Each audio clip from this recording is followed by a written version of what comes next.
കേരളത്തിൽ ഭാരതീയ ജനതാ പാർട്ടിക്കും ദേശീയ ജനാധിപത്യ സഖ്യത്തിനും വളരെ ആധികാരികമായിട്ടുള്ള ഒരു വിജയമാണ് ഉണ്ടായിരിക്കുന്നത്.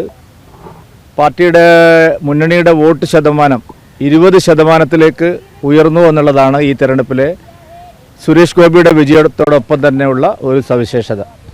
തൃശ്ശൂരിലെ ഉജ്ജ്വലമായിട്ടുള്ള ഭൂരിപക്ഷത്തോടു കൂടിയുള്ള വിജയവും എല്ലാ മണ്ഡലങ്ങളിലും ഉണ്ടായിട്ടുള്ള വോട്ട് വർധനയും രാഷ്ട്രീയത്തിൻ്റെ ഒരു ദിശാമാറ്റത്തിനുള്ള സൂചന നൽകുന്ന ഒരു ഫലമാണത്. കേരള രാഷ്ട്രീയം മാറുകയാണ്. ഇനി LDFനും UDFനും മാത്രമായി കേരള രാഷ്ട്രീയത്തെ കൊണ്ടുപോകാൻ കഴിയും എന്നുള്ള ഒരു ധാരണ ഉണ്ടാവുകയില്ല. ജനങ്ങൾ മൂന്നാമതൊരു ബദലിനെ ശരിയായി സ്വീകരിച്ചിരിക്കുന്നു എന്നുള്ളതാണ് ഈ തെരഞ്ഞെടുപ്പിലെ ഫലം കാണിക്കുന്നത്. എല്ലാ മണ്ഡലങ്ങളിലും BJPക്കും NDAക്കും ശക്തമായിട്ട് വോട്ട് വർദ്ധിച്ചിരിക്കുന്നു. ഇതിൽ അടിസ്ഥാനപരമായിട്ടുള്ളൊരു കാര്യം കേവലമായൊരു വോട്ട് ഷിഫ്റ്റ് മാത്രമല്ല, ആശയപരമായിട്ടുള്ള ഒരു മാറ്റം കൂടിയാണ്. ഇപ്പോൾ പുന്നപ്ര വയലാറിൽ നിങ്ങൾ കണ്ടു കാണും, രക്തസാക്ഷികളുടെ ബലികുടീരങ്ങളെല്ലാം കുടികൊള്ളുന്ന സ്ഥലങ്ങളിലടക്കം BJP ഒന്നാം സ്ഥാനത്ത് വന്നിരിക്കുകയാണ്. പിണറായിയിലെ പാറപ്പുറത്ത് കമ്മ്യൂണിസ്റ്റ് പാർട്ടികൾക്ക് കേരളത്തിൽ ജന്മം നൽകിയ സ്ഥലത്ത് ഭാരതീയ ജനതാ പാർട്ടിയുടെ വോട്ട് ഇരട്ടിയായി വർദ്ധിച്ചിരിക്കുന്നു.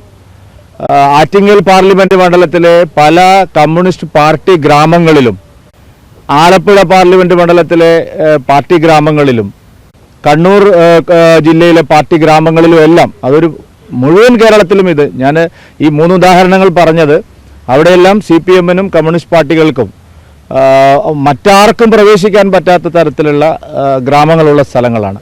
അവിടെയെല്ലാം BJP ഒന്നാം സ്ഥാനത്ത് വന്നിരിക്കുന്നു എന്നുള്ളതാണ് ഈ ഒരു തെരഞ്ഞെടുപ്പിൻ്റെ ഏറ്റവും വലിയ സവിശേഷത.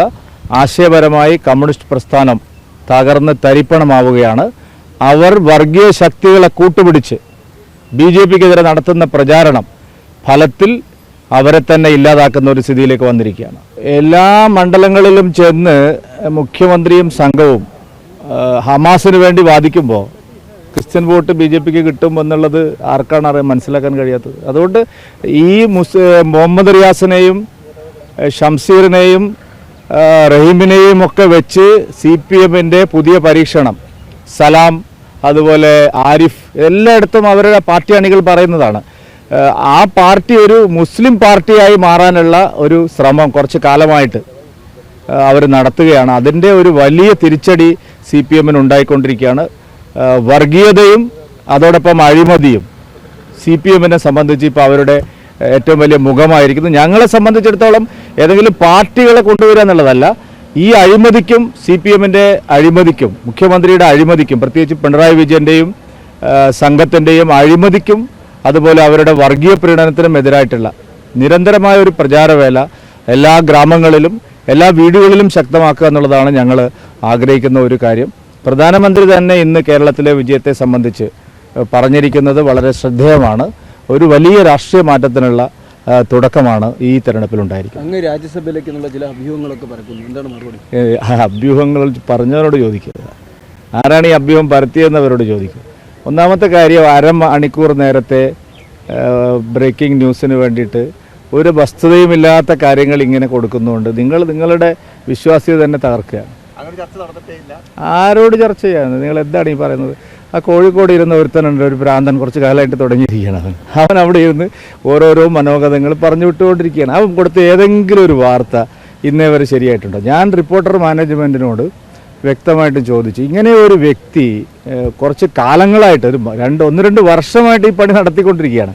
അതുകൊണ്ട് അങ്ങനെയുള്ള ആൾക്കാർ കൊടുക്കുന്ന വാർത്തകൾ നിങ്ങളൊരു വാർത്തയായിട്ട് കൊടുക്കുക എന്ന് പറഞ്ഞാൽ മാധ്യമപ്രവർത്തകർക്ക് വളരെ മോശമുള്ളൊരു കാര്യമാണ്. കേരളത്തിൽ നിന്നൊരു MP ഉണ്ടായി, ആ MP കേന്ദ്രമന്ത്രിയാവും. MP ഇല്ലാത്തപ്പോഴും ആളുകൾക്ക് കേന്ദ്രമന്ത്രി സ്ഥാനം കൊടുത്ത ഒരു നാടാണ് നമ്മുടെ പ്രധാനമന്ത്രി. അത്രയും അല്ല, ഞാൻ പറഞ്ഞല്ലോ, കഴിഞ്ഞ തവണ തോറ്റപ്പോഴും BJPക്ക് കേരളത്തിന് അർഹമായ പരിഗണന നൽകിയിട്ടുണ്ട്. ഇപ്പോൾ വിജയിച്ച് വരുമ്പോൾ തീർച്ചയായിട്ടും ഞങ്ങളത് പ്രതീക്ഷിക്കുന്നു. ബാക്കിയെല്ലാം പ്രധാനമന്ത്രിയാണ് തീരുമാനിക്കുന്നത്. തൃശ്ശൂരിലെ ജയം BJP ആഘോഷിക്കുമ്പോഴും അത് BJPയുടെ വിജയമല്ല, സുരേഷ് ഗോപി എന്ന നടന്റെ വിജയം എന്നാണ് നരേഷനാണ് UDF LDF. അല്ല, അങ്ങനെയാണെങ്കിൽ സുരേഷ് ഗോപി ഇതിനു മുമ്പ് 2 തെരഞ്ഞെടുപ്പിൽ മത്സരിച്ചില്ലേ? അപ്പോൾ ഇതൊക്കെ എന്ന് പറയുന്നത് ഒരു ആശ്വസിക്കാൻ വേണ്ടിയുള്ള കുറേ വാദങ്ങളാണ്. ഞാൻ അതുകൊണ്ടാണ് പറഞ്ഞത്, അത് സുരേഷ് ഗോപിയുടെ ഉജ്ജ്വലമായ വിജയത്തോടൊപ്പം പാർട്ടിയുടെ വോട്ട് ഷെയർ 20% വർദ്ധിച്ചു എന്നുള്ളത് ഒരു പ്രധാനപ്പെട്ട ഘടകമാണ്. ഈ മലപ്പുറത്തെ NDA സ്ഥാനാർത്ഥി ലീഗിനെ കൂടി ക്ഷണിച്ചിട്ടുണ്ട് NDAയിലേക്ക്, അതിനെക്കുറിച്ച് എന്താ പറയുക? അല്ല, അദ്ദേഹത്തിൻ്റെ ഒരു പ്രതികരണമാണ് ഇപ്പോൾ ഉണ്ടായിരിക്കുന്നത്. പിന്നെ അസംഭാവ്യമായിട്ടുള്ള ഒന്നും ഇല്ലല്ലോ. ഇപ്പോൾ PDPയുമായിട്ട് കാശ്മീരിൽ നമ്മളിപ്പോൾ അത്തരം കാര്യങ്ങളെക്കുറിച്ച് ആലോചിക്കാനുള്ള ഒരു സമയമല്ല ഇപ്പോൾ ഉള്ളത്. BJPയെ സംബന്ധിച്ചിടത്തോളം അടുത്ത പഞ്ചായത്ത് തെരഞ്ഞെടുപ്പ്, അത് വരുന്ന നിയമസഭാ തെരഞ്ഞെടുപ്പ്, ഇതിലൊക്കെ നമ്മൾ കുറച്ച് ഉജ്ജ്വലമായിട്ടുള്ള ഒരു മുന്നേറ്റം ഉണ്ടാക്കാൻ വേണ്ടിയുള്ള ശ്രമങ്ങളാണ് തുടരുന്നത്. ഒരു ചോദ്യം, വയനാട് ഉപതെരഞ്ഞെടുപ്പ് ഉണ്ടായാൽ വീണ്ടും വയനാട് നിൽക്കുമോ കെ സുരേന്ദ്രൻ? വയനാട് നിൽക്കാൻ തീരുമാനിക്കുന്നത് ഒരു വ്യക്തിയല്ലല്ലോ. കഴിഞ്ഞ തവണ വയനാട്ടിൽ നിന്നതും ഒരു വ്യക്തിയുടെ തീരുമാനത്തിൻ്റെ അടിസ്ഥാനത്തിലല്ലോ. ഉപതെരഞ്ഞെടുപ്പ് വരികയാണോ, വന്നാൽ അവിടെ ആര് സ്ഥാനാർത്ഥിയാവണം, ഇതെല്ലാം പാർട്ടി ആലോചിച്ച് തീരുമാനിക്കും. ഏതാ കടലാസ്? അത് തന്നെയല്ലേ ഇപ്പോൾ ഞാൻ പറഞ്ഞ അതിൻ്റെ കടലാസ് തന്നെയല്ലേ ഇപ്പോൾ? അല്ല, അതെ, വേറെ അല്ലേ? ഞാൻ വിചാരിച്ചു ഇത് തന്നെയാണ്. അതായത് ഇപ്പോൾ അവിടുത്തെ പ്രാഥമികമായിട്ടുള്ള ചർച്ചകൾ, ഇന്ന് പ്രധാനമന്ത്രി അദ്ദേഹത്തെ NDA അംഗീകരിച്ചു, അദ്ദേഹം രാഷ്ട്രപതിയെ കാണും, 9-ാം തീയതി 5 മണിക്ക് സത്യപ്രതിജ്ഞ, അത് കഴിഞ്ഞ് മന്ത്രിമാർ, അങ്ങനെയുള്ള ഒക്കെ കാര്യത്തിൻ്റെ ഇടയിൽ നമ്മൾ ഈ വിജയ് ചൗക്കിൽ വന്ന് നിന്നിട്ട് പുനഃസംഘടന എപ്പോഴാണ് എന്ന് ചോദിച്ചാൽ എന്ത് മറുപടിയാണ് ഞാൻ പറയേണ്ടത്?